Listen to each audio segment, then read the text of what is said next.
All right.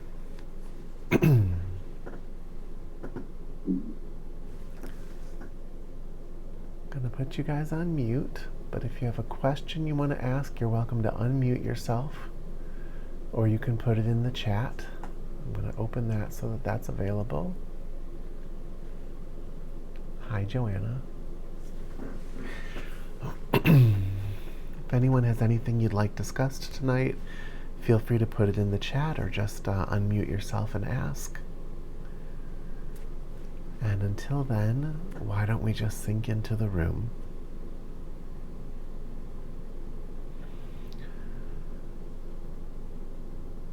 So just take a breath, and with that breath, become aware of your environment.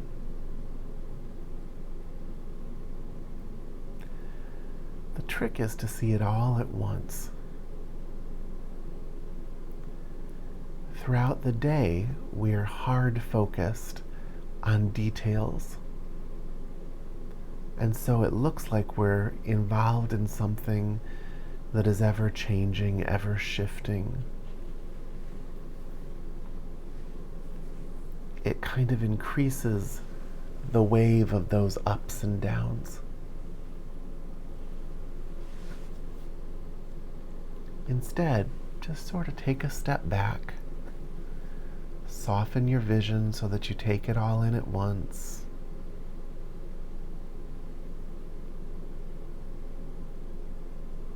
Soften your hearing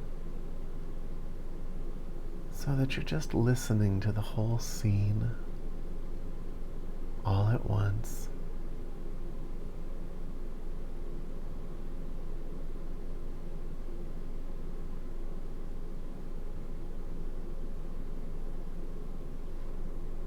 And what that does is it provides you with a buffer so that your attention isn't locking on things that are going up and down and up and down.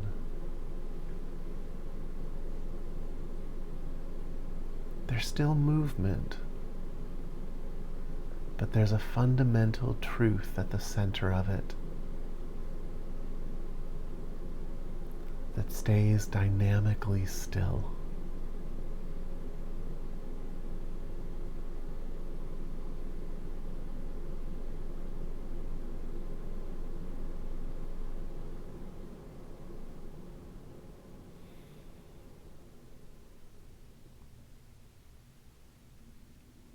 And if you do that, you'll notice that your attention very naturally goes to the forehead and crown.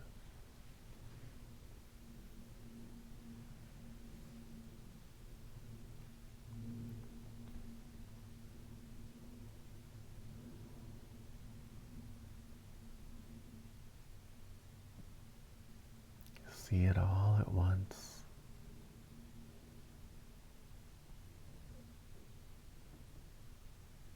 Hear it all at once.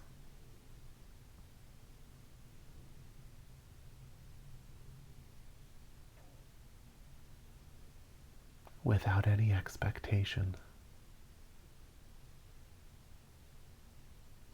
Let it show you what it is. And this will be wordless.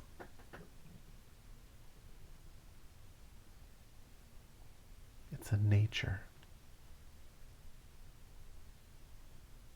a suchness.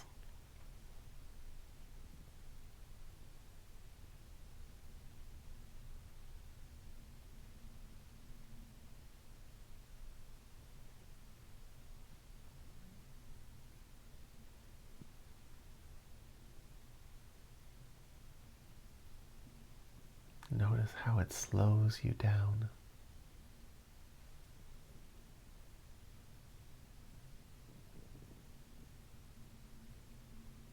When you're really given to it, it brings you to a complete stop.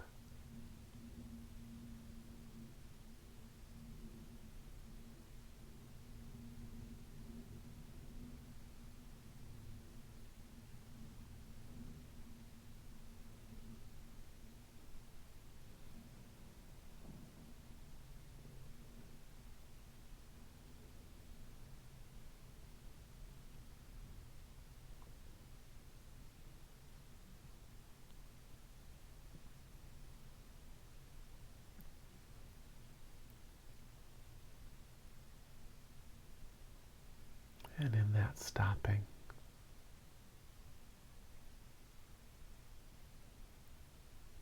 you become an open door, and the stillness pours out of you.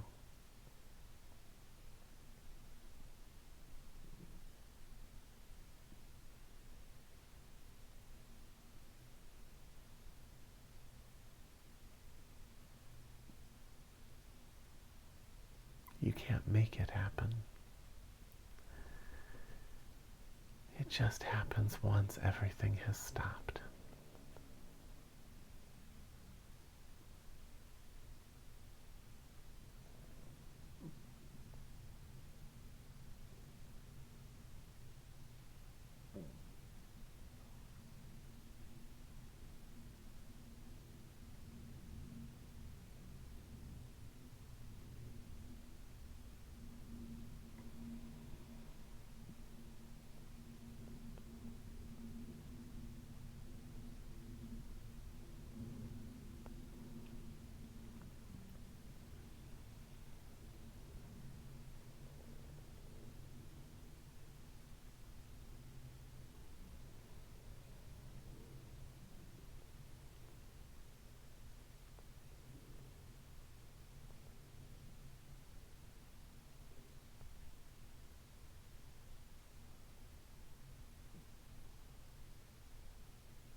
That little bit of struggle you feel is coming from the personality.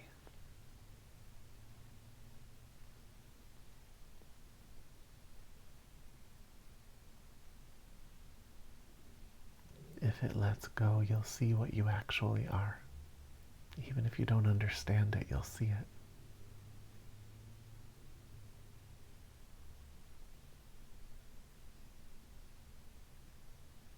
Don't fight it. Don't fight the personality.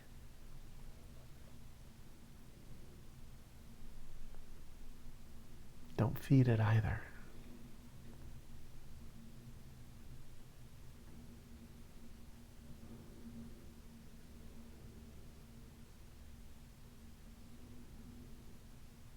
Just give your attention to what you can see in the moment and what you can hear.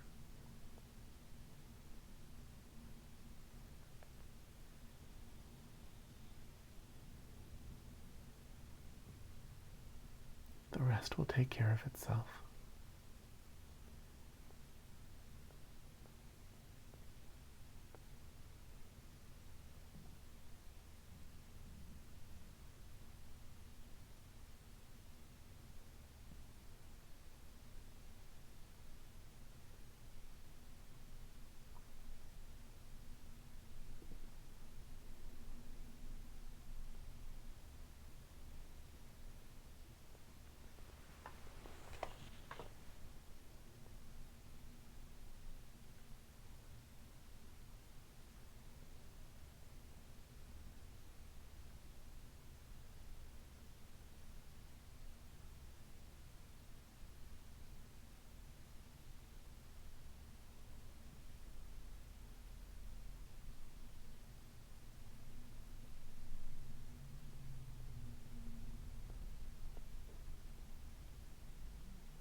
Attend this moment the way the surface of a lake attends a cloud.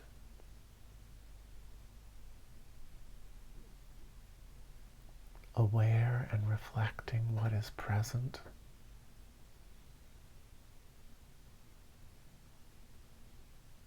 but not clinging, completely releasing whatever has passed.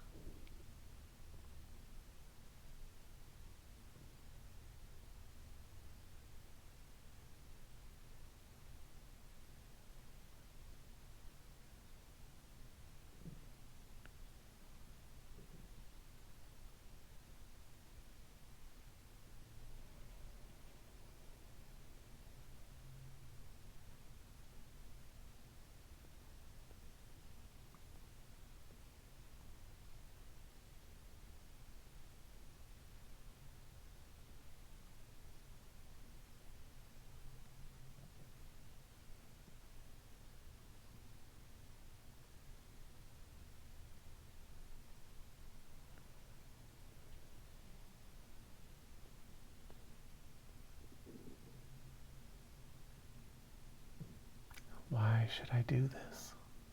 What's the point?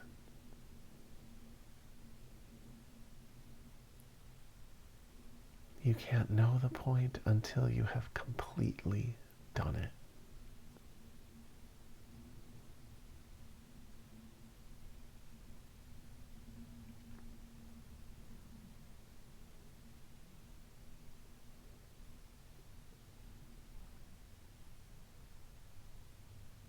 And anything I tell you would just be words.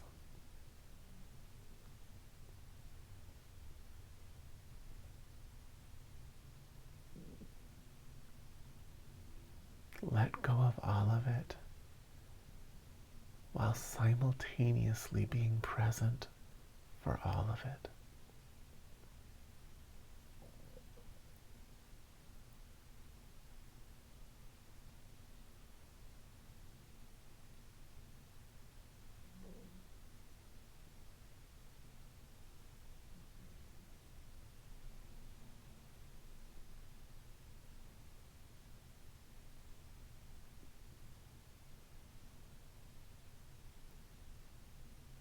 Yield your inner world to the present moment.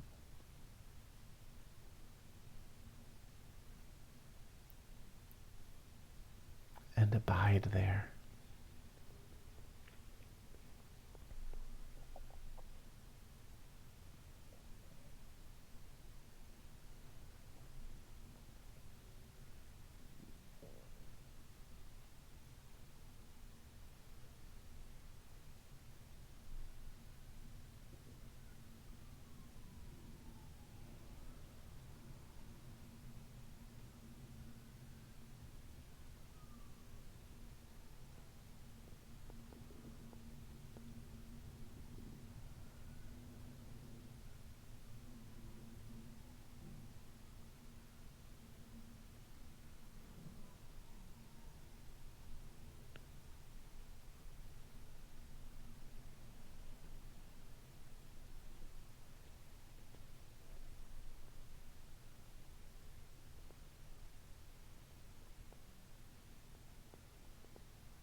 If you can do this, first, your energy will start to build.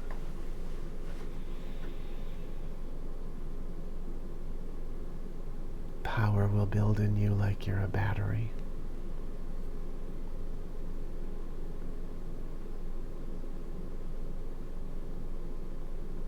And then your sphere of wakefulness will start to expand.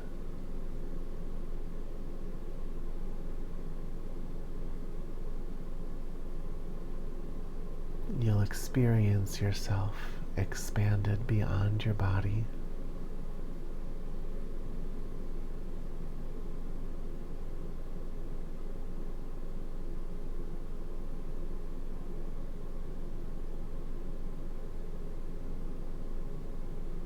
There's no limit to that expansion.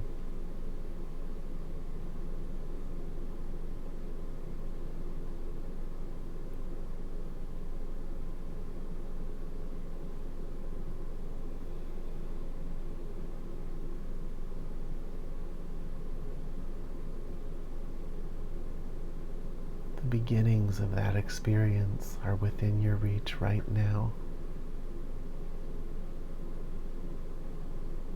But you can't reach for it.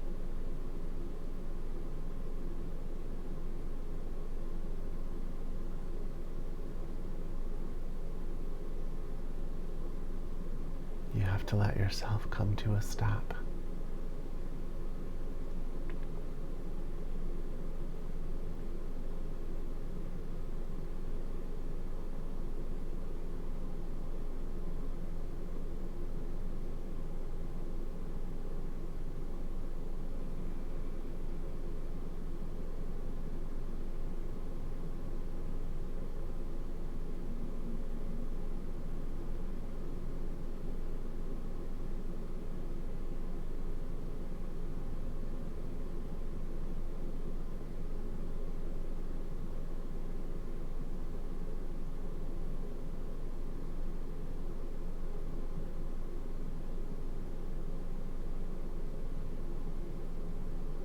The mind governs the personality.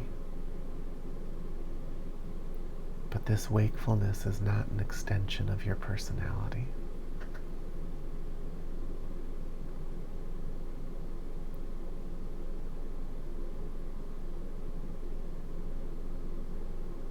It's an awakening of the you that was here before you had a name, and the you that will remain after this body dies.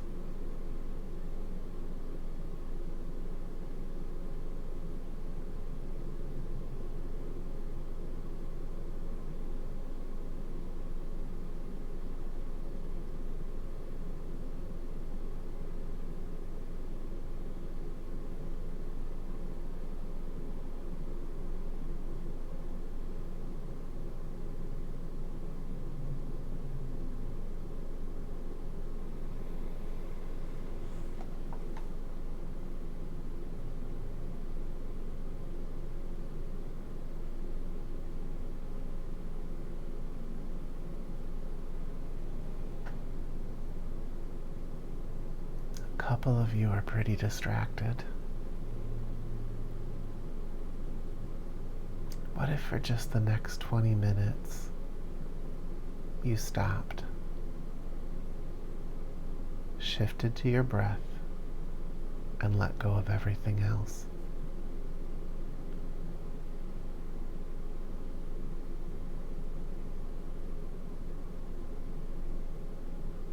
You can have it all back when we're done.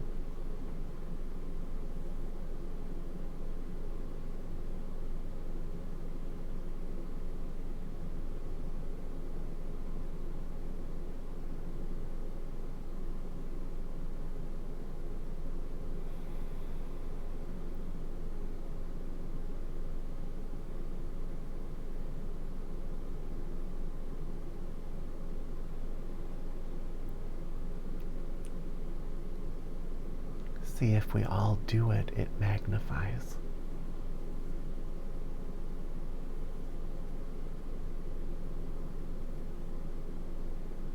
It becomes more than it could have been if you just did it on your own.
That's a little better.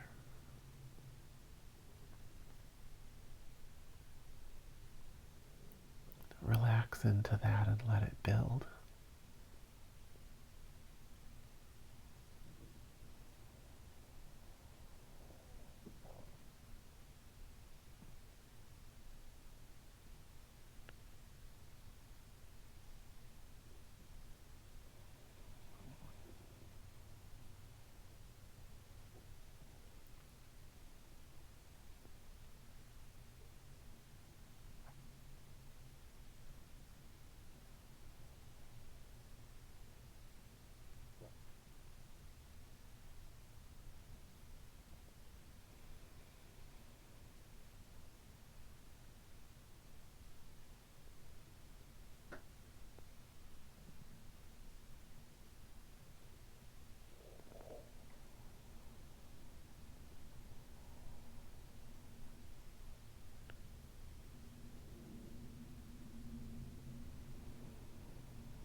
It's okay if it's harder tonight.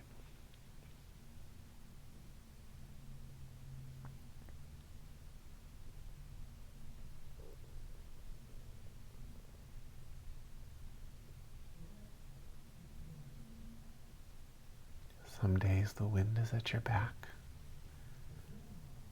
Some days it isn't.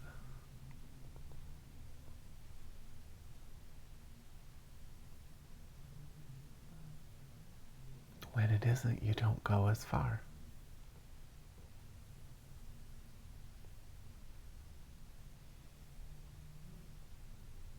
The difference between a spiritual warrior and an average human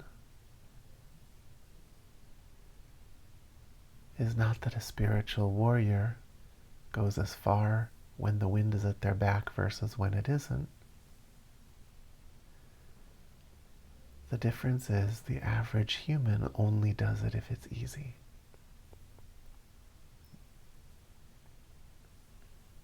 And the spiritual warrior goes as far as they can.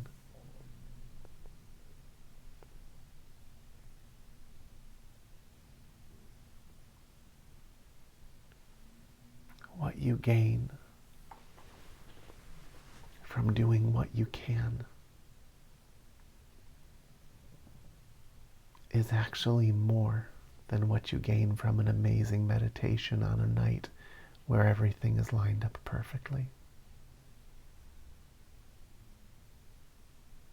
You strengthen a spiritual muscle.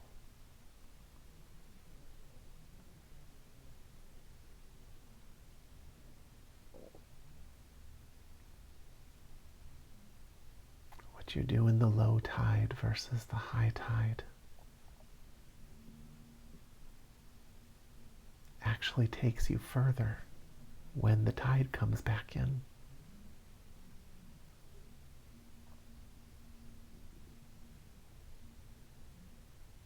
But when you let yourself just flounder with the circumstances of your life,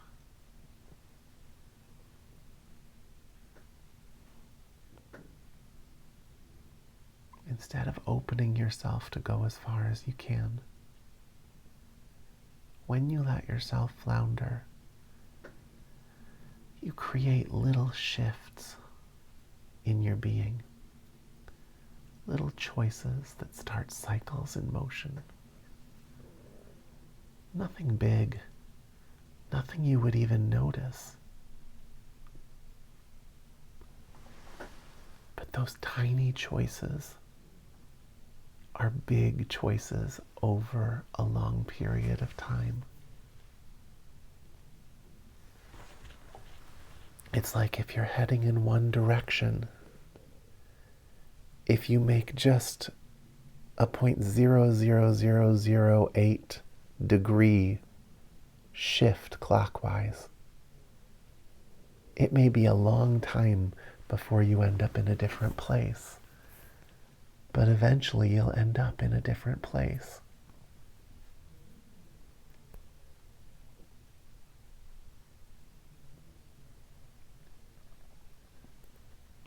So a spiritual warrior always does their best. These are the shamanic teachings on impeccability.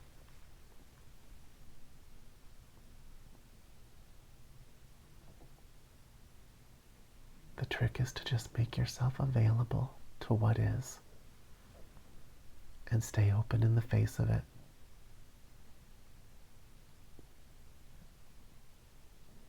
Some days that will rocket you into the realms of God.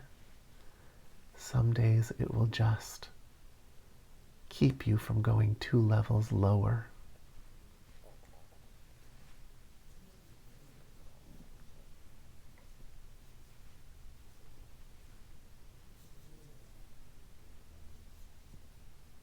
But it's an important part of your training.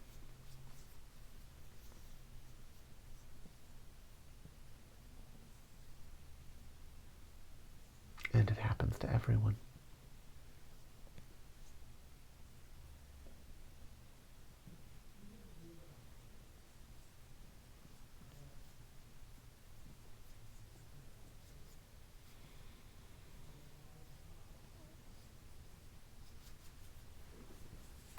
it's like the difference between those people who go off their diet for a day and decide to just completely fall off the wagon for the next 3 years because they went off their diet, versus those people who go off for a day and then get back on. And yet I would say most people, when they fall off, they have a really hard time just getting back on.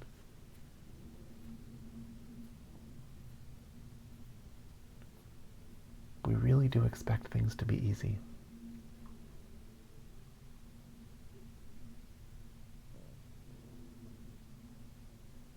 But if this were easy, the world would be a very different place.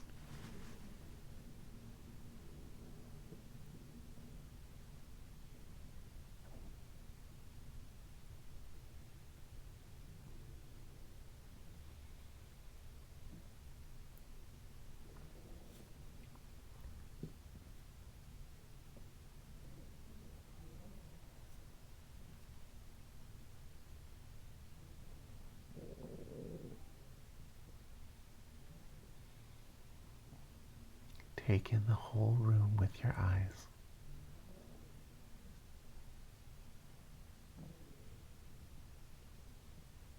Listen with your ears.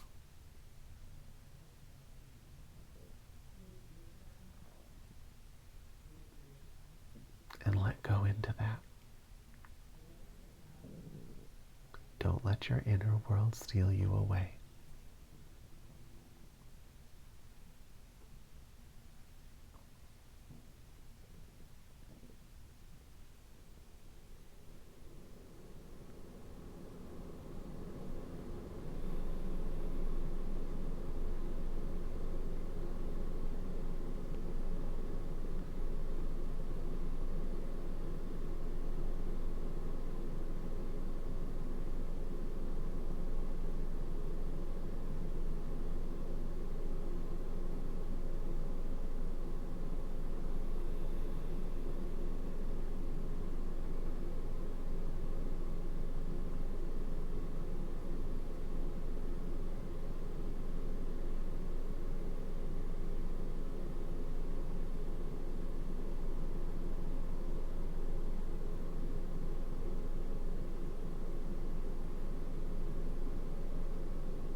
Let go of time. That part of you that wants it to be done, let go.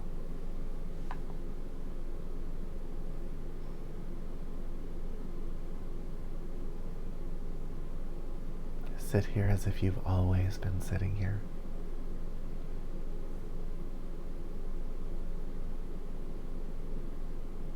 This is just where you sit.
Keep letting go.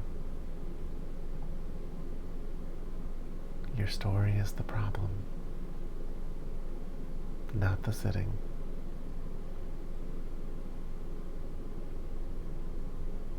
Give into the story and you'll be a slave to it.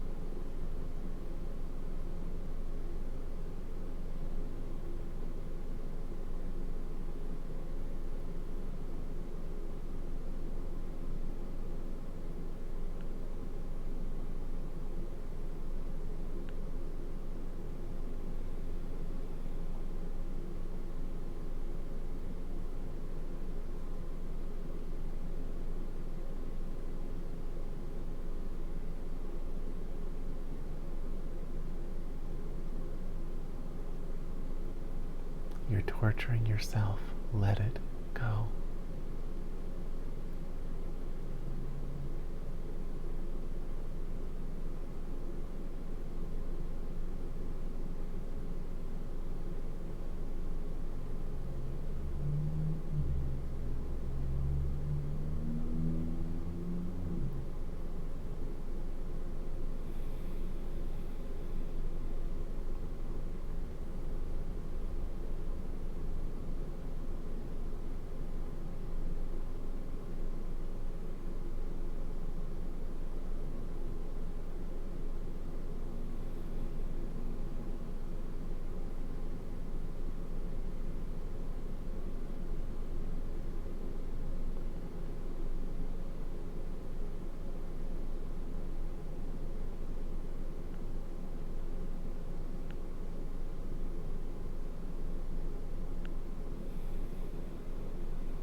life is testing you.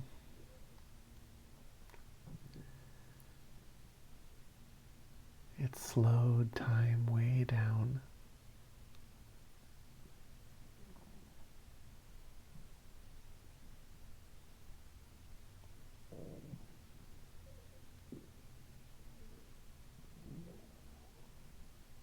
You need to face eternity.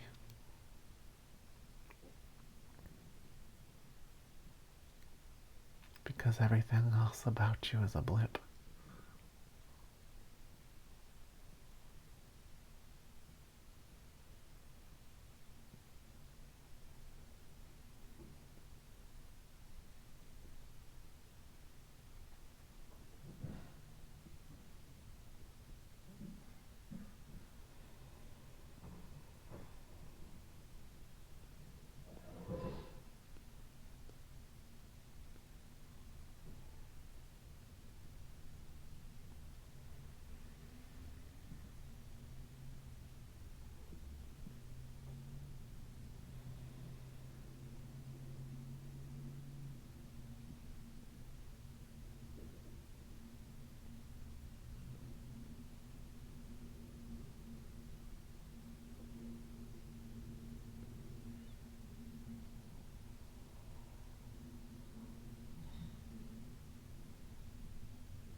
Okay, guys.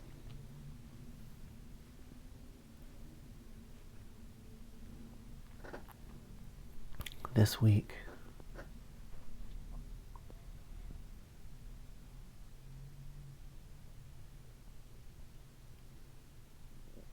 I want you to notice your suffering.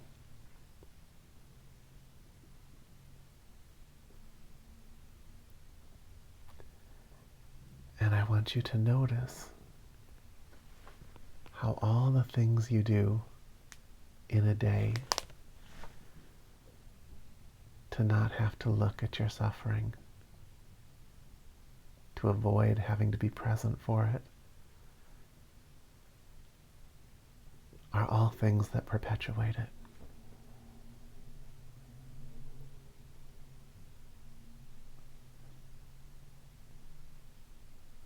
We go through phases where we're a little more awake than others.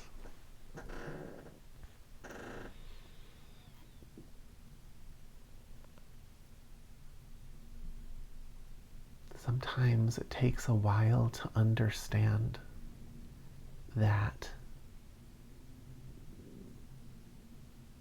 the tools that lead to freedom are usually the opposite of what you're doing to feel free. Someone asks you to show up and be open and not engage with the story, and that feels restricting.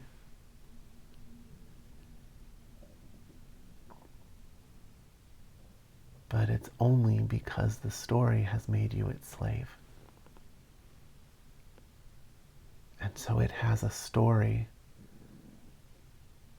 about all the things you have to do, or the feelings in your body, or all of the reasons why you can't just be done for an hour and open up. But it's actually a trick that's been played on you. You know, in Toltec shamanism, that part of you that plays that trick, they actually call it the parasite. That the mind is a parasite. Because it knows that if you were to just sit here and stay open, you would expand beyond it in a way where it would have a harder time getting you to feed it.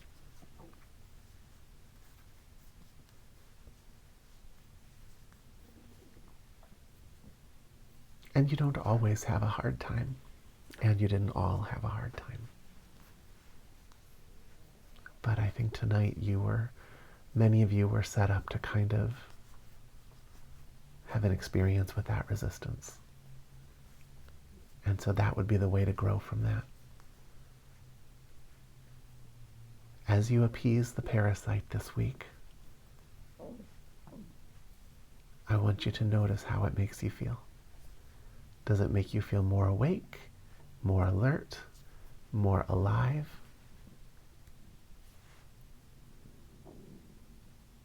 Or does it just keep it from antagonizing you with stories that you have to be doing something else?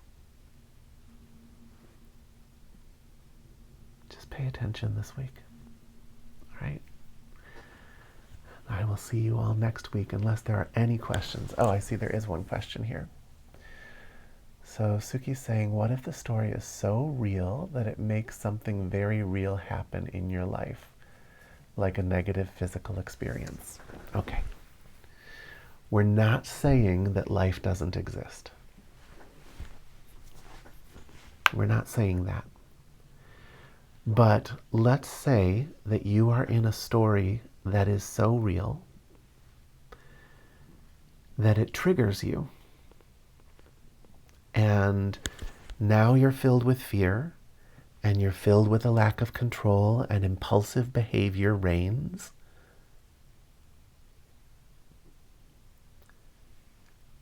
You no longer have the freedom to make decisions. You're being governed by all of those programs and stories in you.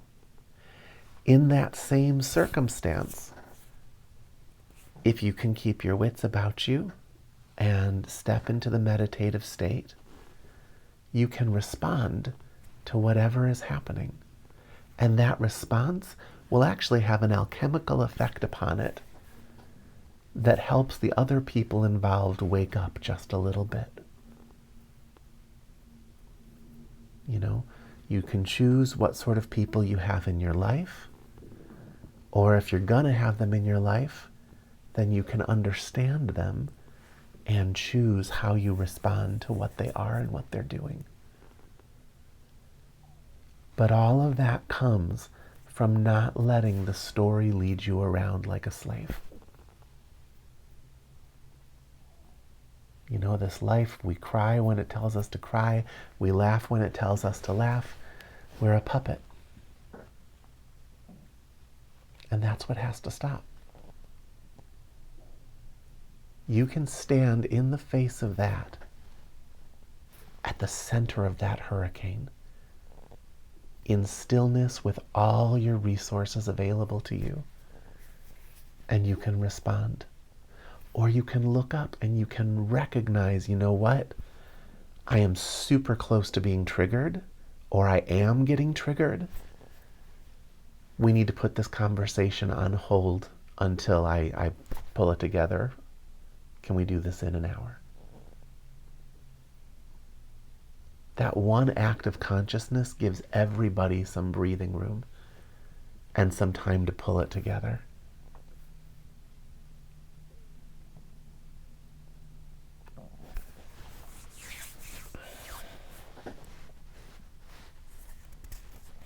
You know, the one who isn't screaming and flailing their arms is always the winner.